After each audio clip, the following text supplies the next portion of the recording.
Hi guys! Look, I'm at the Carter County Election Board. This is where you register to vote. On November 3rd, everybody who's a citizen of the United States gets to make their voice known if they want one person to be president or somebody else. So I don't know who's gonna win. We'll have to wait and see. But I have a book for you. This is called The Next President by Kate Messnee, illustrated by Adam Rex. The Next President.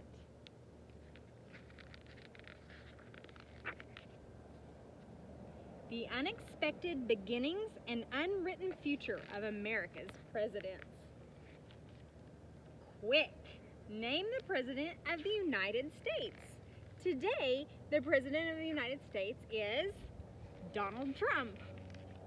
No matter when you read this book, there's only one right answer to that question, because America only has one president at a time. But no matter who holds the job right now, the presidents of tomorrow are always out there somewhere. Some already know they'd like to run the country one day. Some are learning how government works as members of Congress or representatives in state, local, or student government. And some don't have a clue yet that one day they'll be president.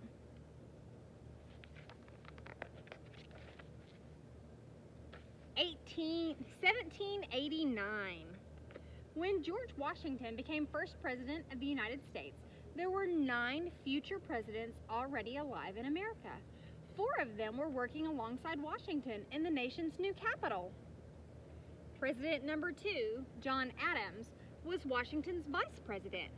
Adams was known for having a short temper and getting into arguments.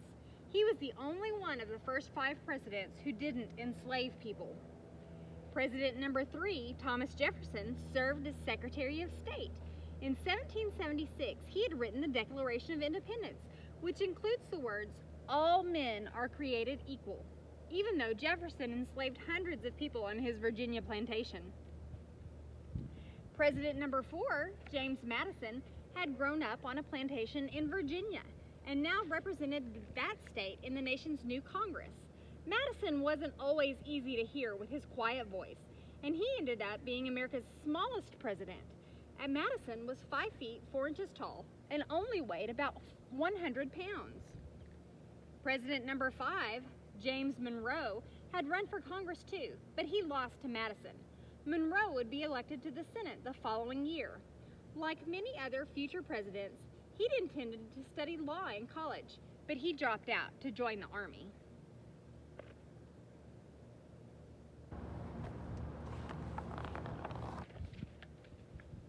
'1789. At the time of Washington's inauguration, Presidents 6 and 7 were both practicing law. President number 6, John Quincy Adams, was about to open his own legal practice in Boston. As a boy, he traveled overseas with his father to ask France for help during the Revolutionary War. President number 7, Andrew Jackson, was living in a boarding house in Nashville. Jackson was the son of Irish immigrants. His father had died before he was born, and he'd grown up with a reputation as an outsider with a furious temper. While Presidents 8, 9, and 12 were all kids, Presidents 10 and 11 hadn't been born yet. President number 9, William Henry Harrison, was 16 years old, studying medicine. President number 8, Martin Van Buren, was 7 years old, helping with chores on his parents' farm in Kinderhook, New York. President number 12, 4-year-old Zachary Taylor, was living with his 2 older brothers on the Kentucky farmland his father had been given for serving in the Revolutionary War.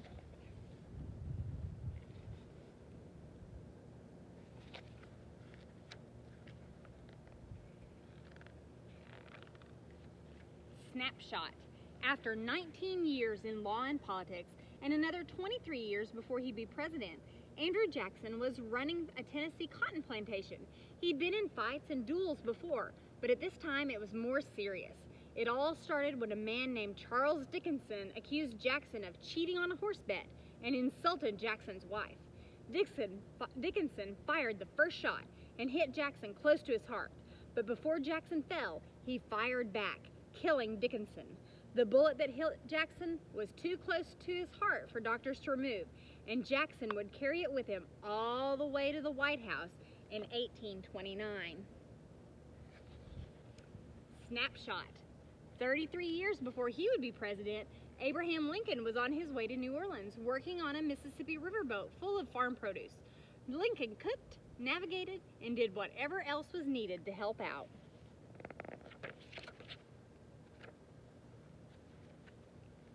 (1841). When William Henry Harrison became president number 9, there were 14 future presidents alive. Most of them were already involved in politics somehow. President number 10, John Tyler, had worked as a lawyer, congressman, and senator before he was elected to be Harrison's vice president. Some historians have called Tyler the accidental president because he had to take over when Harrison died of pneumonia just 31 days into his term. President number 11, James K. Polk, had a setback that year. He had been governor of Tennessee but didn't get reelected. He lost to a 6'2", 125-pound man with the name Lean Jimmy Jones. Polk didn't give up on politics, though. He started talking with people about his desire to be nominated for vice president. President number 23, little Benjamin Harrison, who was 7 years old, wasn't actually there for the inauguration, but probably wished he could have seen that moment. He must have been proud when his grandpa, William Henry Harrison, took the oath of office. And little Zachary Taylor, president number 12, was grown up and serving in the military now. 1841. Presidents 13, 14, 15, 16, and 17 were all serving in government then. President number 13, Millard Fillmore, who'd grown up as a quiet bookworm in central New York, was in Congress. President number 14, Franklin Pierce, had been serving as a senator, but left Washington in 1841 to go home to New Hampshire at his wife's request. President number 15, James Buchanan, was in the Senate in 1841. 16 years later, he would become the only president who never got married. President number 16, Abraham Lincoln, was serving in the Illinois legislature then. He'd done lots of other jobs before that. As a young man, Lincoln built things, sold groceries, did farm chores, and rowed a ferry boat. And President 17, Andrew Johnson, was elected to the state senate in Tennessee. He'd moved there with a cart and pony way back in 1825 after he ran away from the tailor to whom he'd been apprenticed.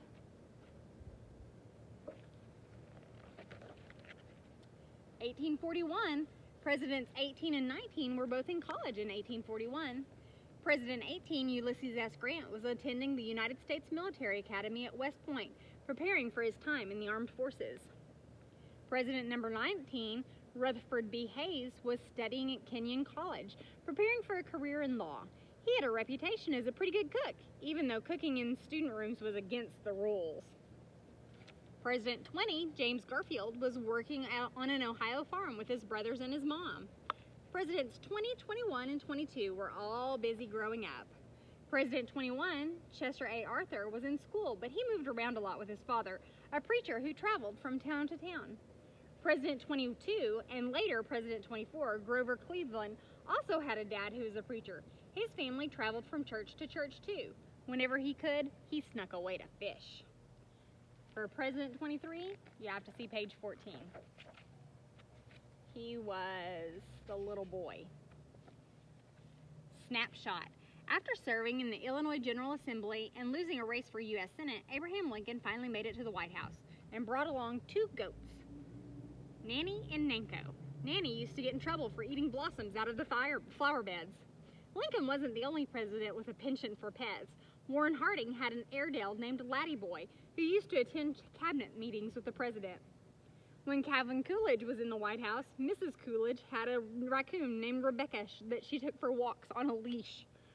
Hippopotamus, and then there was William Johnson Hippopotamus, nicknamed Billy, a pygmy hippo the president received as a gift in 1927. Billy ended up spending most of his life at the National Zoo. Theodore Roosevelt's White House visitors might have met Bill the Lizard, Maud the Pig, Josiah the Badger, Baron Speckle the Hen, or Peter the Rabbit. The Roosevelts also had a hyena, a barn owl, some ducks in the fountain, an Icelandic pony named Longquin, a small bear named Jonathan Edwards, and a handful of snakes. One of the snakes belonged to first daughter Alice, who said she named it Emily Spinach because it was green and thin as her Aunt Emily. Meanwhile, Thomas Jefferson and William McKinley were partial to birds. Jefferson had a mockingbird named Dick, who perched on his shoulder sometimes while he worked, and McKinley had a parrot named Washington Post, who could supposedly whistle the song, the Yankee Doodle Dandy. 1897. When President 25, William McKinley, moved into the White House with his Vice President Garrett Hobart, there were 9 future presidents alive. President 26, Theodore Roosevelt, was serving as Assistant Secretary of the Navy. It might not have seemed very exciting after his wild years as a cattle rancher in the Badlands of South Dakota, but before long, Roosevelt would get a bigger job. He'd become Vice President after the death of Garrett Hobart. President 27, William Howard Taft, was serving as a judge and teaching at the University of Cincinnati Law School. Taft was a big man who had a reputation as a fighter and a wrestler when he was growing up. President 28, Woodrow Wilson, was teaching at Princeton University and liked to ride his bicycle around campus.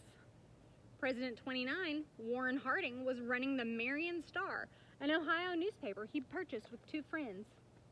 President number 30, Calvin Coolidge, was working as a lawyer in Northampton, Massachusetts. He'd learned about hard work helping out in his father's general store when he was a kid. He'd worn his hair long on the sides in college, but had it cut shorter when he took a job in law and realized what serious work he'd be doing. President 31, Herbert Hoover, had studied engineering in college and was managing a gold mining operation in Australia.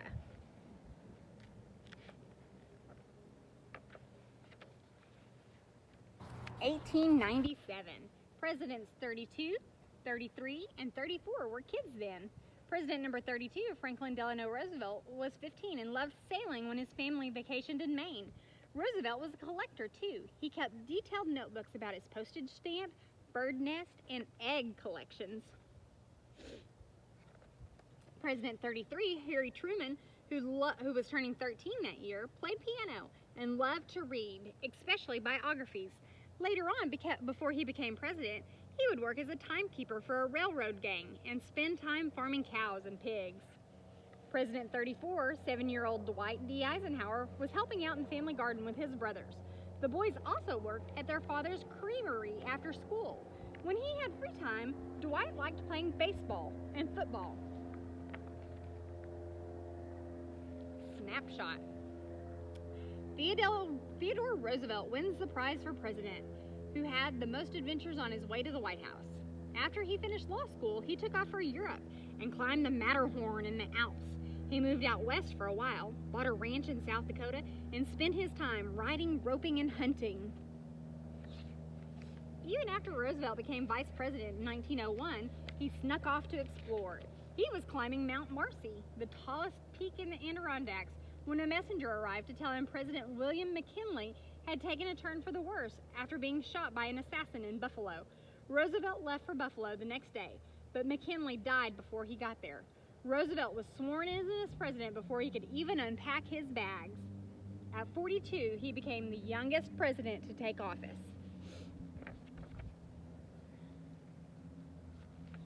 1961, but it was President 35, John F. Kennedy, who was the youngest to be elected to the office.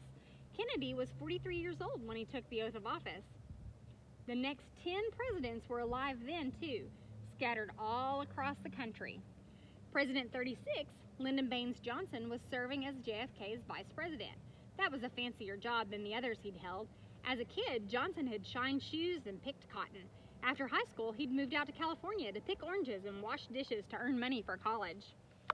President 37, Richard Nixon, had served as vice president under Dwight D. Eisenhower and hoped to be president next.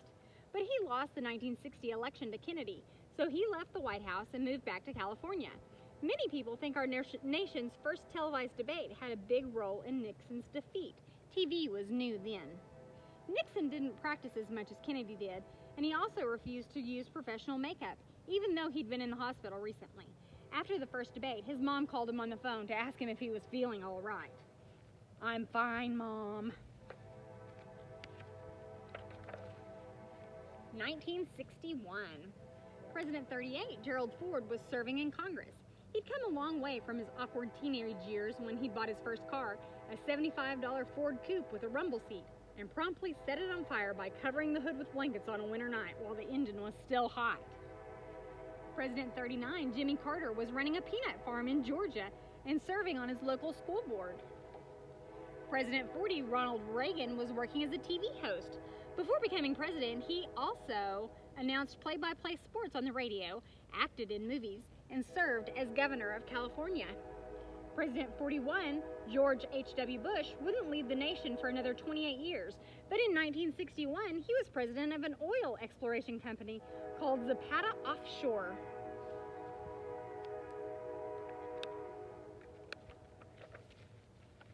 (1961), and Presidents 42, 43, 44, and 45 were all kids. President 42, Bill Clinton, was 15 years old and going to school in Arkansas, where he loved debate and playing tenor saxophone. In 1963, he'd be chosen as a delegate to Boys Nation, where he'd meet President Kennedy and shake his hand. President 43, George W. Bush, number 41's son, was 15 in 1961 and attending prep school in Massachusetts. By senior year, he'd signed up for the cheerleading squad. President 44, Barack Obama, was born that year, the son of an American woman and a Kenyan man who'd met at the University of Hawaii. Their little boy would grow up to be the first African-American president of the United States. In President 45, Donald Trump was a teenager then. He was attending New York Military Academy, where his father had hoped he'd learn some discipline. And where is the next president now? It's exciting to think about, isn't it? The truth is, America's earliest presidents weren't all that different from one another. Most were wealthy white Protestant men who might have been surprised if they'd been around to see a Catholic or an African-American man elected president, or a woman nominated by a major party for the highest office in the land. But all those things have happened because America is always changing, and it's changing now. When voters choose the next president, they won't look to the past, but to the future and the ever hopeful vision of what America could be. So where is the next president? At least 10 of our future presidents are probably alive today. If we go by the odds, 3 of them are likely serving in government somewhere already. 1 is in college or in the military. 3 probably have other jobs, perhaps practicing law, building things, teaching, or running a business. And at least 3 of our future presidents are kids. What are they doing right now? They might be solving math problems, reading books, writing poetry or code, testing a hypothesis or learning to dance, making art, or making change. For now, they're busy growing up, growing into the job, listening, learning, and getting ready to lead. That's it. I love you guys. I'll see you later. Bye-bye.